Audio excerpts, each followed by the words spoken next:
बसणार आहे आणि कोण कोण पाहुणे येणार आहे आणि कुठले कलाकार याच्यात सहभागी आहेत?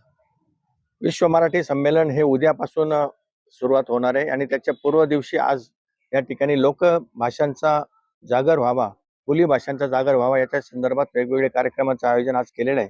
उद्याच्या उद्घाटनाच्या कार्यक्रमाला माननीय मुख्यमंत्री, माननीय उपमुख्यमंत्री आणि इतर मंत्रीगण, मराठी भाषा मंत्री उदय सामंत आणि इतर मंत्रीगण या ठिकाणी असणार आहेत आणि दुपारी 3 वाजता तो कार्यक्रम होईल. या कार्यक्रमामध्ये अनेक मान्यवर साहित्यिकांना गौरवण्यात येणार आहे. त्याच्यामध्ये भालचंद्रजी नेमाडे जे प्रसिद्ध साहित्यकार आहेत त्यांचा सुद्धा गौरव होणार आहे.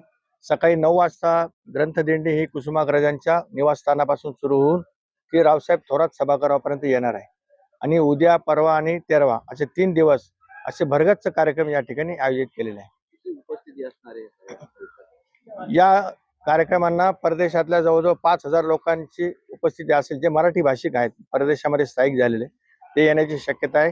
त्याचबरोबर नाशिक मधले सुद्धा अनेक मान्यवर, मला वाटतं टोटल 10,000 पेक्षा जास्त गर्दी या संमेलनासाठी होईल. पुस्तकांचे स्टॉल्स आहेत, त्याचबरोबर इतर कार्यक्रमांच्या माहितीचे स्टॉल्स इथं असणार आहेत. शासकीय स्टॉल्स इथं असणार आहेत विविध माहिती देण्यासाठी. त्यामुळं मोठ्या प्रमाणामध्ये त्या स्टॉल्सला सुद्धा मोठी गर्दी होईल आणि संमेलनाला सुद्धा मोठी गर्दी होईल.